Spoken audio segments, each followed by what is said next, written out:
Je vous propose de démarrer. On a laissé quelques minutes. Il y aura sûrement des gens qui vont continuer à nous rejoindre, mais donc ravi de vous avoir avec nous ce matin et je suis ravi évidemment d'accueillir notre invité, Hubert Régnier, qui est le dirigeant et fondateur de la société de coaching Visconti Partners. Pardon, vas-y, Hubert. Et je suis ravi, ravi que tu m'invites, que Zest m'invite et ravi qu'on soit si nombreux à pouvoir avoir à la fin une bonne discussion. Donc, juste peut-être quelques éléments de contexte. On a créé HR4Good pendant cette crise. Donc, c'est notre adaptation à cette situation exceptionnelle. On l'a créé pour centraliser énormément d'informations autour des nouveaux modes de management, des pratiques RH utiles en temps de crise. Donc, c'est un collectif d'experts RH où on accueille évidemment tout le monde est le bienvenu et on est ravis aussi d'avoir un Visconti Partner dans ce collectif. L'idée, c'est de partager quotidiennement des contenus de qualité, des séries de webinaires. Donc là, on est sur une série de 5 webinaires, on est au numéro 4. Donc des webinaires dont le thème va sur le monde d'après et celui-ci est le monde d'après et les leaders et les dirigeants face à ce monde d'après. Voilà, et on va terminer cette première série avec un deuxième webinaire. J'en profite pour faire un peu de promo avec notre ami Jean-Marc Salvanès. C'est mardi prochain, je vous invite aussi à le suivre, où on va parler avec mon associé David et Jean-Marc des plans d'action autour du déconfinement, ce que sont en train de préparer les entreprises et l'agenda du DRH dans ce contexte aussi qui est très chargé. Je pense que les équipes RH, dont certains d'entre vous aujourd'hui font partie, ou les équipes de dirigeants, sont évidemment mis à rude épreuve pendant cette crise. Voilà.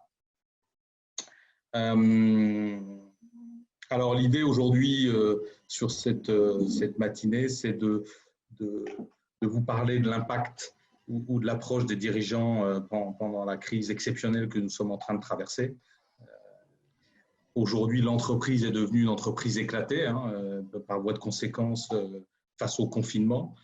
Nous pensons que ça va durer de manière assez importante dans cette configuration-là. Voilà. Donc, comment l'idée une entreprise complètement différente aujourd'hui dans un univers éclaté, comment continuer à piloter ses équipes dans le monde d'après. C'est déjà un sujet pas facile en temps normal, en face à face, donc voilà, à distance, c'est encore plus compliqué. Vous avez sûrement déjà suivi plein de webinaires autour du sujet. Comment relever les défis qui s'approchent sur les conditions de travail à la maison et comment on s'adapte à tout ça en temps réel et on fait face à beaucoup souvent de résistance, parfois même du dirigeant ou des dirigeants. Voilà. Et l'idée, c'est que vous puissiez sortir de ce webinaire avec quelques idées pratiques et outils pour mieux manager ça. Voilà. En introduction, peut-être, puis je laisserai la parole à Hubert. Donc moi, je me suis pas suffisamment présenté, je pense, mais je suis Chris, le fondateur de Zest. Et Zest est un outil, une solution d'écoute et d'engagement collaborateur, donc qui évidemment a une importance forte dans ces temps de stress et de crise. Et je vous expliquerai aussi comment nous, on met en œuvre ces pratiques-là dans notre organisation. Le rôle du dirigeant dans cette période de crise, c'est évidemment de donner la direction, de donner un cap et de rassurer les équipes qui sont souvent en mode de surstress par rapport à la situation et de communiquer un maximum pendant cette tempête, de donner la confiance. Hubert, est-ce que tu peux, sur ce sujet-là, peut-être nous donner ta vision de coach de dirigeant? Je profite au passage pour dire qu'on est coaché je suis coaché par Hubert et avec grand plaisir. Donc, je trouve que ça a un impact formidable sur tout ce qu'on peut mettre en œuvre. C'est une caisse de résonance, c'est une réflexion permanente par rapport à ce qu'on envisage de faire et qui nous permet de prendre le temps de réfléchir et de mieux agir. Merci Chris pour cet éloge. Tant mieux. Tu poses la question en fait comment un leader dans le fond inspire la confiance dans la crise, dans la tempête en fait. Hein. Nous, on accompagne pas mal de dirigeants et comités exécutifs ou CODIR, à peu près 250-300 en parallèle. Et donc, on a une sorte de benchmark. Ce qu'on voit aujourd'hui, c'est que dans le fond, on est une situation de retournement de marché lié à la crise, de retournement d'un certain nombre d'entreprises, parce que tout change. Alors, tout change. La fameuse phrase de Lampedusa, il faut que tout change pour que rien ne change, peut-être, mais pour l'instant, beaucoup de choses changent. Et donc, dans ces situations de retournement d'entreprise, le premier sujet, c'est de regarder la réalité en face, ne pas se voiler la face et communiquer autour de cette réalité. Notamment, on voit que suivant les secteurs d'activité et les business models, il y a des scénarios très pessimistes de crise, de gestion de la crise, optimistes ou neutres, parfois même de continuité d'activité. Et il faut regarder la réalité en face. Et ça, c'est le job d'un leader de l'avoir et de communiquer autour de ça. Après, le second job de leader, ce que tu disais, Chris, c'est donner du sens. C'est le moment ou jamais, exactement comme dans une situation de retournement, de bosser, enfin d'être très clair sur la mission ou la raison d'être de l'entreprise et également sur son ambition. Et donc, évidemment, à partir de là, de regarder, c'est un peu trop tôt, ce sera probablement en juin-juillet, l'écart qu'il y aura entre l'ambition et la réalité. Pour l'instant, il faut en rester à l'ambition telle qu'elle était avant la crise. Et dernier sujet qui est très important pour un leader, c'est être au front, être opérationnel. Les leaders qui marchent et les boîtes qui marchent sont les leaders qui sont au front, qui commandent par l'exemple, comme un officier, en fait. Alors, voilà, c'est trois points qui nous paraissent importants. Le principal danger de tout cela, dans le fond, ce serait de ne pas décider. Et nous, on engage beaucoup de dirigeants à travailler sur un modèle très, très simple, qui est le stop, start, continue. D'accord ? Le stop, ça veut dire qu'est-ce qu'on doit arrêter, parce que c'est plus la priorité d'aujourd'hui. Le start, c'est compte tenu de ce qu'on voit de la crise, compte tenu aussi de ce qu'on voit de nos propres forces et faiblesses. Hein. La crise est un révélateur formidable des forces et faiblesses d'une entreprise. Qu'est-ce qu'on doit démarrer, d'accord? Et qu'est-ce qu'on doit continuer naturellement? Stop, start, continue. Prenons plusieurs exemples. Hein. On accompagne par exemple une fintech qui s'est très très bien développée en France, qui a un produit exceptionnel et un commerce qui est à la fois B2B d'ailleurs et B2C, qui est probablement encore trop limité. Ils n'ont pas cette culture. Et ce qui est intéressant, c'est que cette crise, ça révèle encore plus fort cette absence de culture commerciale. Et donc, parce que vous l'avez remarqué, on va beaucoup plus vite qu'avant. Les décisions sont prises, l'actionnaire bouge et l'équipe opérationnelle en place bouge. Même chose pour une autre société dans le marketing digital, elle aussi très successful, comme on dit, et qui dans le fond est passée d'un codir mensuel où le dirigeant faisait les questions et les réponses à un codir hebdomadaire en visio où naturellement il y a beaucoup plus de partage. Voilà ma réponse en quelques mots, Christophe. Oui, je trouve que cette méthode que vous poussez, qui est très efficace, effectivement, ça révèle, et nous aussi on l'applique, hein, c'est un tamis qui révèle ou pas le meilleur d'une organisation, en fait. Hein. Il faut réagir plus vite, il faut comprendre plus vite, et puis il faut décider beaucoup plus vite. Voilà. Et s'adapter et arrêter les choses qui sont effectivement plus du tout pertinentes en période de crise. Donc, ça remet en cause beaucoup de choses. Alors, je vais en profiter d'ailleurs en parallèle, j'aurais dû vous le mettre, mais pour lancer un mini sondage sur votre leadership, vous devez le voir arriver, au sein de vos organisations. Alors, je pense qu'il n'y a pas que des leaders qui nous suivent ce matin dans ce webinaire. Donc, ça s'adresse soit à vous directement, soit à votre leader ou aux dirigeants de votre entreprise. Voilà, je laisserai quelques minutes aux gens pour voter, et puis en même temps, je vous présenterai les résultats tout à l'heure.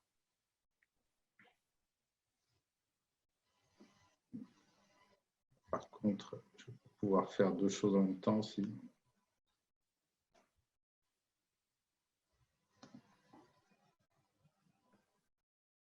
Donc, je vous donnerai les résultats, je laisse encore quelques minutes sur le sujet. Autre point qui me semble hyper important, c'est de dire comment, face à cette crise qui est très intense, on essaie de réinventer, régénérer notre entreprise. Est-ce que tu as des exemples, Hubert, voilà, aujourd'hui, effectivement, il faut aller vite, il faut prendre des décisions, il faut enlever ce qui n'est pas nécessaire, il faut parfois complètement réinventer son entreprise, hein. Ceux qui n'avaient plus rien à vendre ou qui étaient très peu digitaux. Nous, on a vu d'ailleurs chez nos clients hein, une différence fondamentale. On a beaucoup de clients dans le retail, par exemple, et certains sont un peu digitaux, d'autres beaucoup moins. Voilà, et ils subissent l'impact de manière très différente, hein. Donc, comment tu vois cette notion de régénération de l'entreprise? Bah, tu parles de business model. On voit bien que la crise a révélé certains business models qui sont plus gagnants que d'autres. On peut prendre deux extrêmes, les perdants, un cabinet de conseil qui peut avoir comme client des sociétés qui justement sont très touchées par cette crise. Voilà, il est perdant deux fois. Perdant parce qu'il a les clients qui ne résistent pas à ce type de crise et perdant parce qu'il a un modèle qui est un modèle finalement de non-abonnement. D'accord. Donc un modèle qui s'épuise assez vite puisque dans le fond, c'est un modèle où je vends, je produis, je facture. D'accord. Et on voit très bien les gagnants, par exemple dans certains domaines de l'éducation, dans des modèles digitaux et des modèles par abonnement. Aujourd'hui, à cause du confinement, on a des sociétés qui ont une demande beaucoup plus forte que la normale et qui ont un business beaucoup plus récurrent. Donc, et donc, ça pose des bonnes questions. C'est que si j'ai ce type de business model-là, évidemment, je subis cette crise et on pense que la très grande majorité des dirigeants qu'on accompagne vont très bien s'en sortir. Mais globalement, qu'est-ce que je fais pour celle d'après? Parce que vous remarquerez qu'il y a environ une crise décennale, tous les 10 ans, un petit peu comme une inondation, en fait.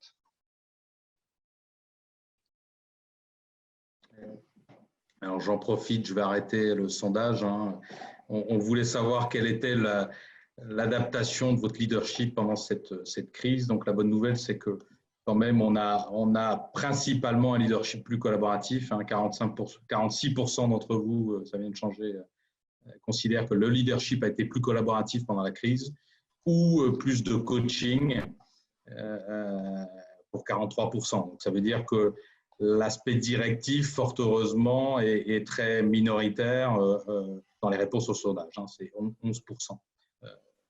Alors, c'était un point important de nos échanges, c'est de dire, voilà, face à une vague ou un tsunami énorme, soit on s'adapte et on surfe la vague, soit on se prend le mur, comme tu aimes à le dire, Hubert. Donc,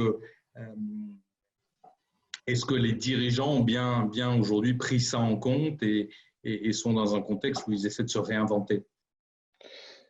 Alors, tu poses probablement la question qui tue, c'est-à-dire qu'en fait, on parle beaucoup de la transformation des entreprises. Il faut que tout change pour que rien ne change, mais on parle rarement de la transformation du dirigeant lui-même, en fait. En fait, on voit bien que le dirigeant des années 80, très vertical, est un dirigeant en voie de disparition, si l'on peut dire. C'est-à-dire qu'aujourd'hui, on a des dirigeants, et dirigeants au sens large, hein, dirigeants, CEO, membres de comité exécutif, membres de comité de direction, voire même manager. Hein, ça s'applique à toute la chaîne en fait, hiérarchique. Aujourd'hui, un dirigeant, il doit développer son hybridité, en quelque sorte. Il doit être à la fois vertical et horizontal, ce qui est dur pour énormément de dirigeants, parce que, très franchement, les modèles purement verticaux explosent. Est-ce qu'il vaut mieux être un dirigeant directif ou un dirigeant inspirant? Est-ce qu'il vaut mieux être un Chief Executive Officer qu'un Chief Engagement Officer? D'ailleurs, si vous regardez bien le vocabulaire qui est utilisé dans les entreprises, PDG comme général, eux comme exécutif, c'est un vocabulaire de guerre. Et on voit très bien dans ce modèle qui devient de plus en plus libéré, qu'on n'est plus du tout sur la compétition, ni même sur la coopération, on est sur une sorte de compétition au sens large. Donc les modèles très verticaux explosent. Et ça pose des questions vraiment de renaissance en quelque sorte du dirigeant lui-même. D'accord. D'autant plus que finalement, les dirigeants qui parfois sont assez autocratiques se retrouvent dans une position compliquée puisqu'ils doivent libérer leur propre organisation. On voit très bien dans cette crise qu'il y a des personnes et des groupes de travail qui se révèlent, qui prennent la parole, qui prennent l'initiative. on voit très bien que certaines initiatives sont exceptionnelles. J'avais un dirigeant d'une très grande société de tourisme il y a 2 semaines en visio qui me disait que il y avait un projet qui était impossible, qui prendrait 6 mois, et bizarrement, il a pris 3 jours pour le terminer. Pourquoi? C'est parce que les gens, à un moment donné, ont retroussé les manches, se sont dit on peut trouver des solutions. Et il a laissé filer le poisson avec la ligne, c'est-à-dire qu'il n'y a pas eu de comité de pilotage du projet en question, ils se sont débrouillés eux-mêmes. D'accord? Et donc, on voit bien que la posture de leadership et de management en général, elle est de moins en moins dans la logique, dans le fond, délégation, accompagnement, contrôle, elle est dans la notion d'engagement et d'encouragement. C'est laisser faire, accompagner. Et on voit bien que dans ces situations actuelles, il sera temps de rationaliser tout cela cet été, pas avant. Il y a encore beaucoup d'initiatives, tant mieux. On voit que ça s'essouffle parce que les gens sont fatigués, on le voit très très bien. Mais il faut aller jusqu'au bout de cela et à un certain moment rationaliser, mais pas tout de suite. Et c'est dur pour beaucoup de dirigeants qui sont finalement parfois un peu trop gestionnaires, un peu trop verticaux. Et puis bien entendu, mais ça vous le savez, vous le vivez tous, il faut multiplier les espaces de communication. Nous, par exemple, chez Visconti, on a un daily à 35 personnes tous les jours, une demi-heure tous les jours, et un comité directeur 2 fois par semaine. Et d'ailleurs, là aussi, multiplier les espaces de communication et écouter, c'est-à-dire que les logiques top-down sont très complexes, marchent de moins en moins. Et donc, il faut écouter, c'est la raison pour laquelle on utilise Zest aujourd'hui pour nous écouter nous-mêmes, parce que avoir de bons indicateurs de notre engagement, c'est absolument fondamental.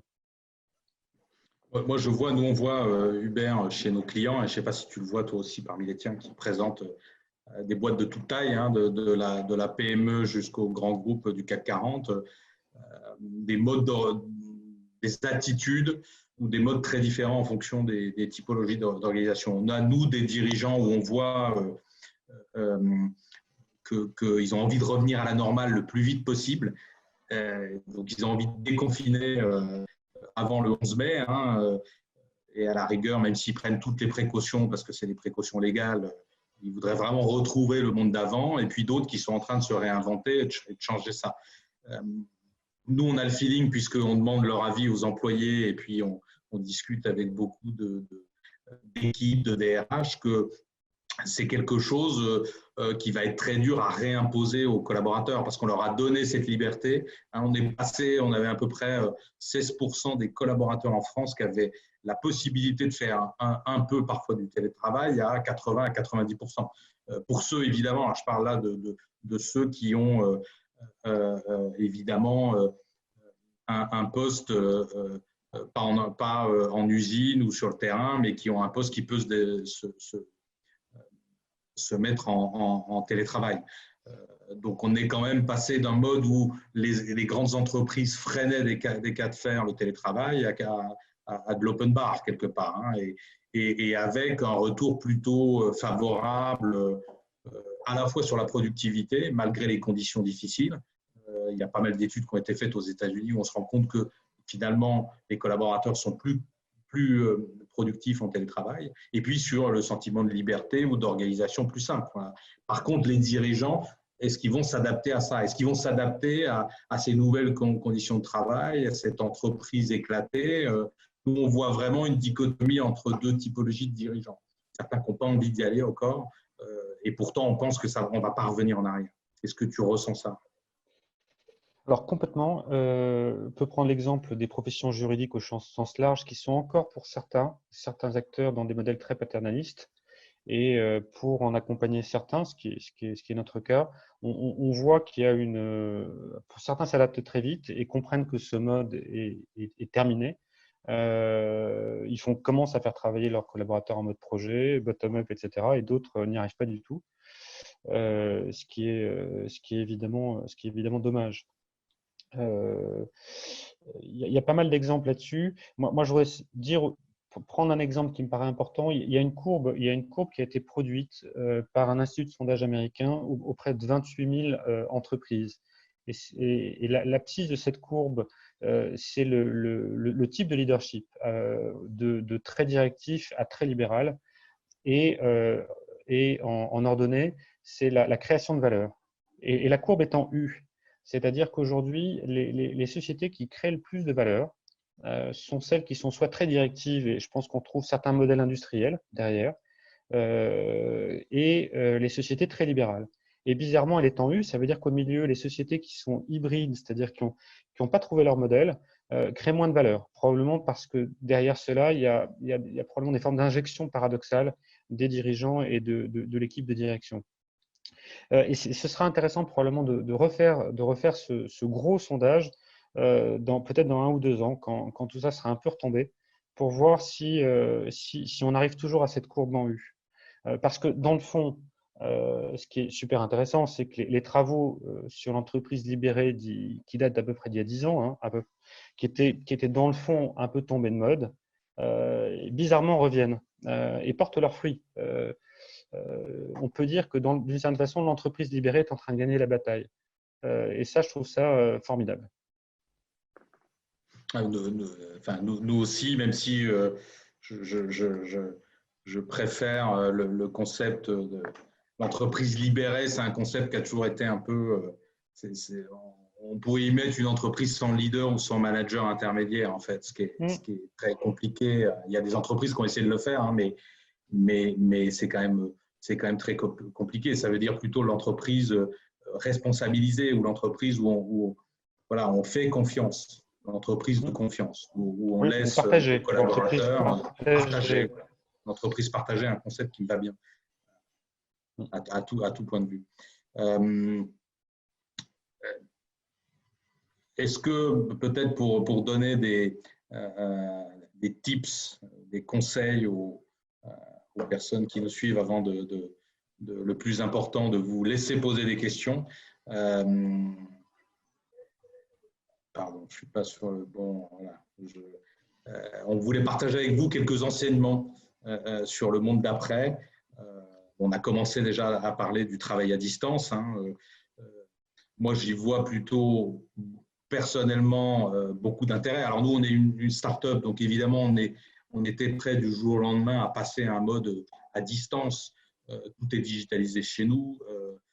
On a une Dropbox avec l'ensemble des informations. Et déjà, dans notre entreprise, comme dans beaucoup d'entreprises américaines que moi j'ai connues avant, par défaut, chacun fait ce qu'il souhaite. Donc, on peut se mettre en télétravail permanent. Donc, on a déjà, nous, à peu près 25% des effectifs qui sont quelque part en France en télétravail depuis chez eux. Donc, ça ne pose aucun problème. Notre typologie d'entreprise est assez adaptée à ça. Et en plus, moi, je trouve que ça, encore une fois, ça responsabilise, ça donne de l'autonomie. Tout le monde y trouve son compte quelque part. Hein. Voilà. Alors, est-ce que…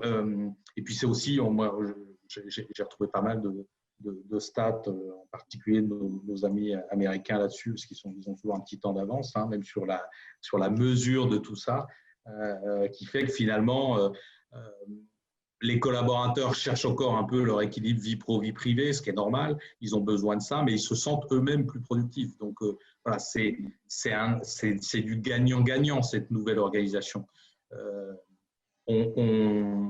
Deux stats aussi partagés avec vous, hein, dans le monde des startups, qui est un petit écosystème, mais français, il y a à peu près 50% qui pensent qu'ils vont rester dans un mode quasiment de télétravail majoritaire. Au UK, il y a une étude très récente du Financial Times où la moitié des entreprises pensent qu'elles vont réduire leurs locaux. Il va falloir s'adapter, va trouver des nouvelles formes de locaux, mais ça veut dire que cette entreprise éclatée, c'est l'entreprise de demain. Est-ce que tu as des points à rajouter, Hubert, sur ce sujet-là ou de ce que tu vois, toi, chez tes clients? Ça dépendra naturellement du type d'entreprise, mais je suis complètement en phase avec toi.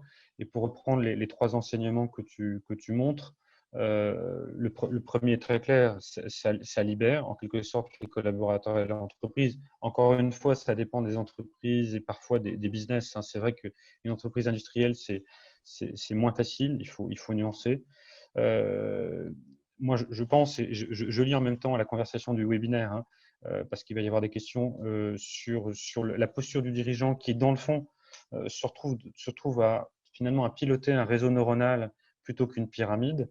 Et c'est en effet une question qui n'est pas du tout évidente pour un certain nombre de dirigeants Et il est même très probable que dans les années à venir, mais là, je relis encore une fois les très bonnes conversations du webinaire, il faut aussi nuancer, mais il est très probable que vous voyez, enfin, si on fait un tout petit peu d'histoire, le dirigeant des années 80 a disparu en quelque sorte. Le côté très très vertical est en train de disparaître, et on voit bien qu'il va y avoir des mouvements très très forts dans la classe de dirigeants, dans la cohorte des dirigeants des 5 à 10 prochaines années, jusqu'à la prochaine crise, bien entendu. Comment globalement les dirigeants vont s'adapter? Parce que ce qui remonte aussi, c'est que finalement, ce travail à distance, pour les entreprises qui peuvent le faire, mais encore une fois, hein, mais permet plus de one-to-one, mais permet des échanges plus fréquents. Finalement, parfois, nous, on se rend compte que le management à distance est plus efficace. Là, on passe plus de temps avec les collaborateurs, on en apprend plus sur eux, finalement, que de se croiser au bureau. Voilà, donc, alors, ça permet aussi de libérer la parole. Tu prenais des exemples de gens qui se révèlent hein, pendant cette crise, qui vont plus parler. Voilà, on va moins se couper sur un Zoom que peut-être dans une réunion physique parfois. Sinon, c'est la cacophonie, on ne s'entend plus. Donc, on fait un plus grand tour de table, on laisse parler tout le monde. Voilà, il y a des gens qui se révèlent. Et je pense que c'est aussi un phénomène. Alors, nous on est très adeptes hein, chez ES puisqu'on pousse aussi des outils de points réguliers. On pense que c'est une très bonne pratique de management d'avoir une conversation continue avec le collaborateur.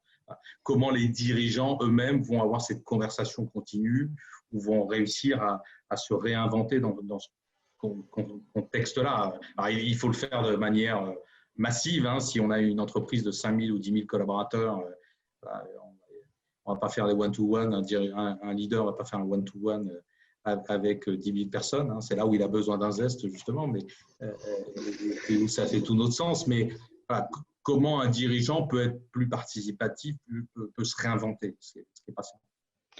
C'est pas simple.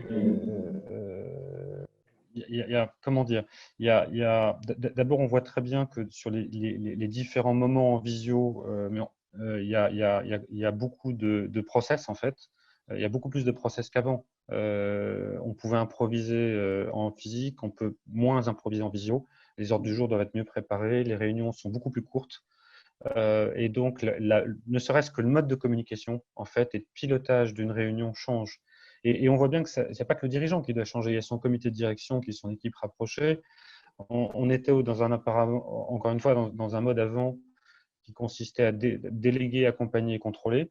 Et on voit bien que l'objectif, il va être assez différent. C'est surtout en visio, c'est-à-dire laisser plus de marge de manœuvre aux gens. Et ça veut dire que d'une certaine façon, le job d'un codir, ça va être de définir les règles du jeu, d'un processus, définir la méthode d'un processus, par exemple d'un nouveau chantier ou d'un cadrage de chantier, mais pas forcément d'intervenir autant qu'il le faisait avant.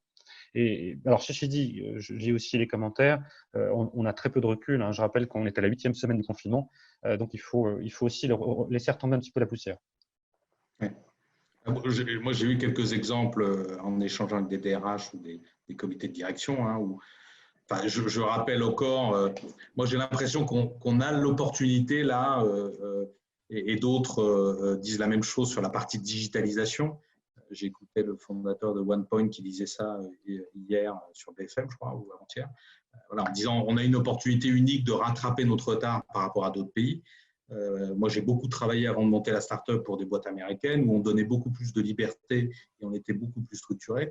Et je vois encore, avec certains clients avec qui je parlais, certains sont passés à un mode de comité de direction sur Zoom, toujours d'une demi-journée. C'est totalement inefficace. Là, tu parles d'efficacité dans les pratiques que tu pousses chez tes clients.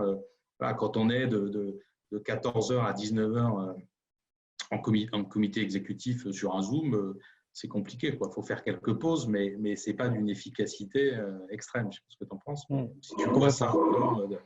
Complètement. Je pense qu'on peut peut-être laisser bientôt la parole à des questions. Je vois une très bonne question sur le stress et le télétravail. Moi, j'en terminerai là. C'est qu'en effet, beaucoup de dirigeants, parce qu'ils savent qu'ils doivent se transformer, sont stressés. Quand je dis dirigeants, encore une fois, c'est au sens large. Donc, et ça, c'est pas l'objet de la discussion d'aujourd'hui, mais le stress du dirigeant, de l'équipe de direction et des managers est un vrai stress. Et je pense qu'il va falloir l'adresser. Et je pense que nous n'avons pas encore toutes les réponses à ces questions-là. Mais on voit très bien qu'un certain nombre d'équipes de direction sont nerveuses, sont parfois à bout parmi les dirigeants qu'on accompagne, les entreprises qu'on accompagne. Alors, tout à fait d'accord. On va commencer à prendre les questions. Il y en a une série assez impressionnante. Alors, je vais essayer de…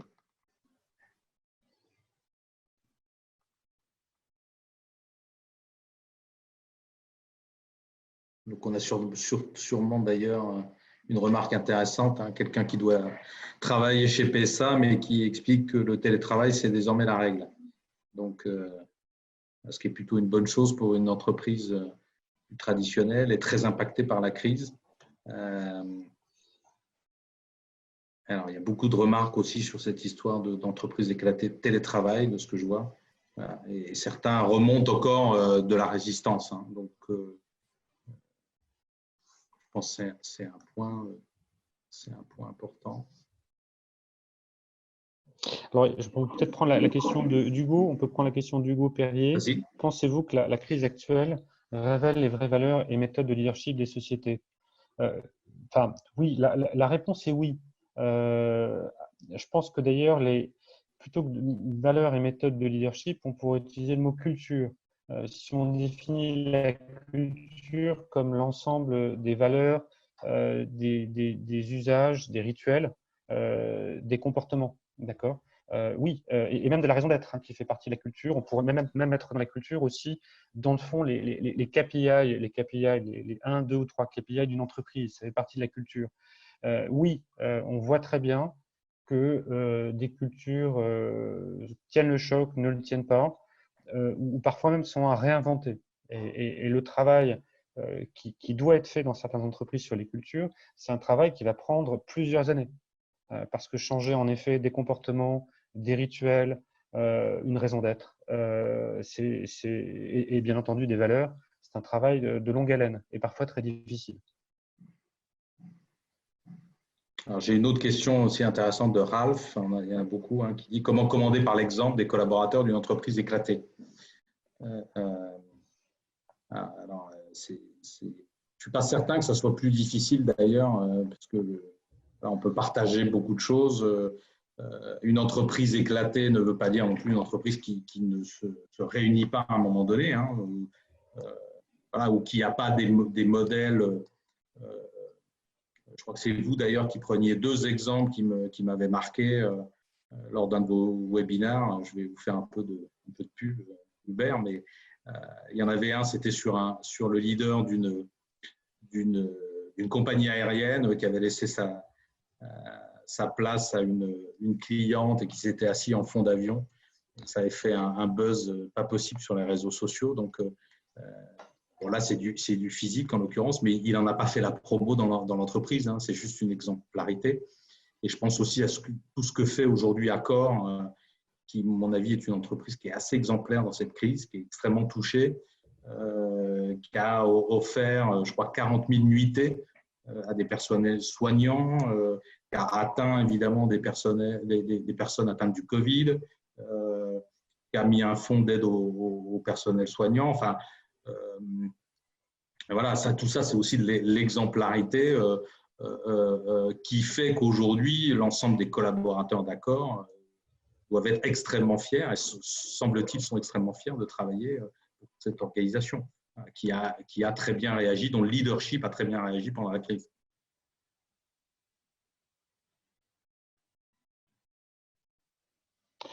Tu veux prendre une autre question de Jean James. Jean James dit « Certains salariés évoquent pour eux une grande inquiétude face au télétravail, car pour eux, l'entreprise est un lieu de travail et de socialisation. Leur maison, c'est pour leur famille, les enfants, les amis. Comment parvenir à concilier télétravail et socialisation ?» C'est évidemment une très bonne question. D'abord, la socialisation, c'est tout simplement d'avoir un travail.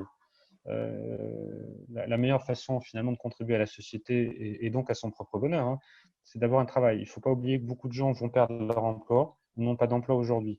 Ceci dit, c'est un vrai sujet et ça dépend du talent de chacun. Il y a des gens qui ont un très fort talent d'empathie, très fort talent également finalement de rencontre avec les autres et qui n'ont qu'une envie, c'est de revenir dans les bureaux physiques.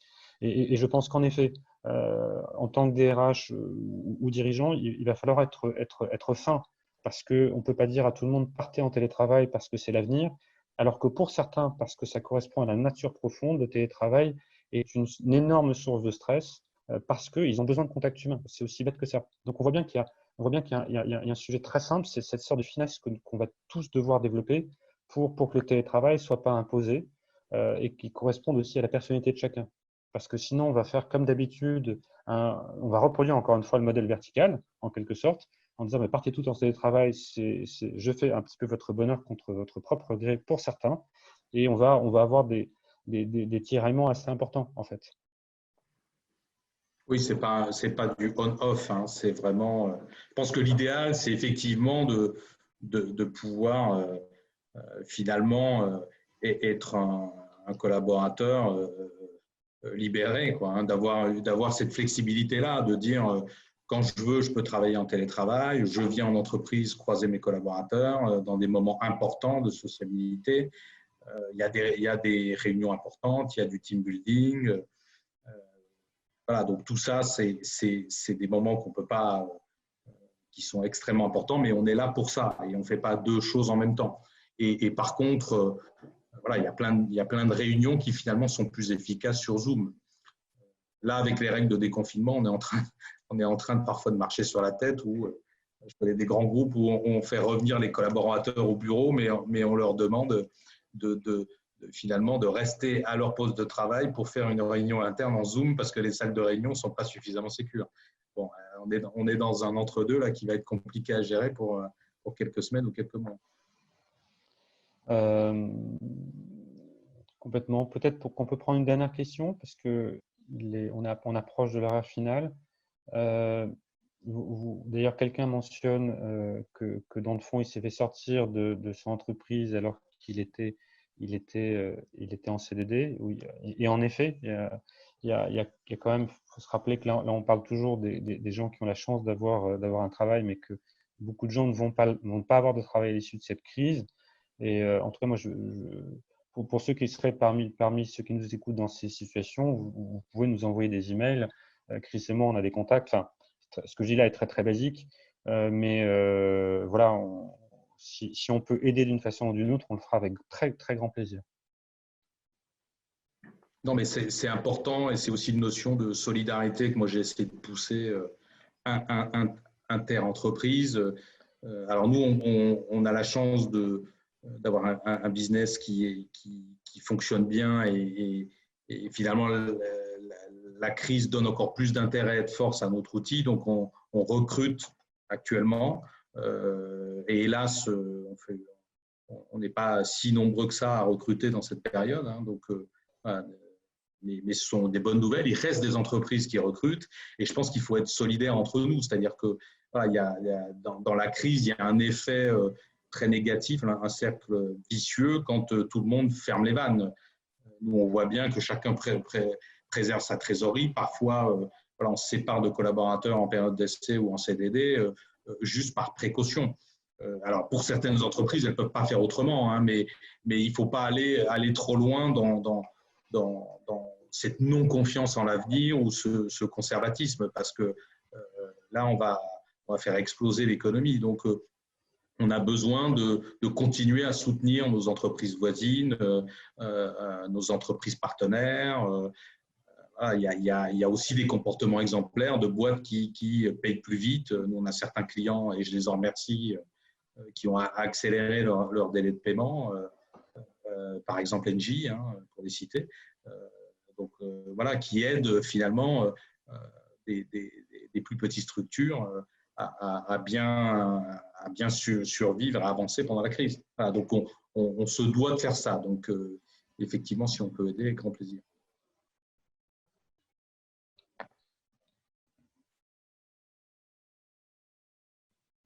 Je pense qu'on est sauf si tu veux rajouter un mot peut-être de conclusion, Hubert. Je te laisse le mot de la conclusion en tant qu'invité. On a été ravis de t'avoir avec nous et d'avoir ta vision de coach qui accompagne en permanence un nombre impressionnant de dirigeants. Mon mot de la fin, c'est la confiance. C'est-à-dire que il faut avoir confiance en effet dans le marché, il faut être positif. On a beaucoup des dirigeants qu'on accompagne qui aujourd'hui finalement ne sont pas sur leur scénario pessimiste qui avait été prévu il y a encore 6 semaines, mais qui finalement sont dans leur scénario neutre, voire même optimiste de développement. Donc les choses se passent plutôt bien. Et donc il faut garder de l'optimisme et il faut qu'on le partage. C'est-à-dire que c'est l'optimisme et aussi évidemment les expériences que nous menons aujourd'hui, qu'elles soient bonnes, moyennes, parfois pas bonnes, qui feront que demain sera probablement mieux. Voilà, bon, mon mot de conclusion, c'est vraiment la confiance. Confiance en les autres et donc confiance en nous. Oui, et je pense que c'est un peu aussi l'ADN d'un dirigeant ou d'un leader, c'est d'être résilient et de toujours voir les choses positivement, se dire voilà, c'est une opportunité aussi, il y a des opportunités, il faut avancer, voilà, on va s'en remettre, on va s'en sortir, c'est sûr que c'est très impactant pour des secteurs plus que d'autres, mais voyons, voilà, soyons solidaires, voyons ce qui va arriver et puis je pense qu'il va en sortir du bon, entre autres pour l'écologie et la planète, mais pas que, et aussi j'espère pour les individus parce qu'on va leur donner plus de liberté, plus de latitude et d'impact dans leurs organisations. Donc ça, moi, ça me réjouit fortement. Voilà. Merci à tous de nous avoir accompagnés ce matin. Vous avez été nombreux, on était ravis. On n'a pas pu répondre à toutes les questions, mais Hubert comme moi, je pense, on sera ravis de le faire sur LinkedIn ou vous pouvez nous écrire sur nos mails respectifs. Voilà, et puis, on vous invite à nous rejoindre aussi pour le prochain webinaire, mardi prochain, même heure, 11h, avec Jean-Marc Salvanès. Et portez-vous bien d'ici là et bon déconfinement. Et nous aussi. Nous aussi, d'ailleurs, webinaire mardi prochain. À bientôt. À très bientôt. Au revoir. Bonne journée à tous. À bientôt.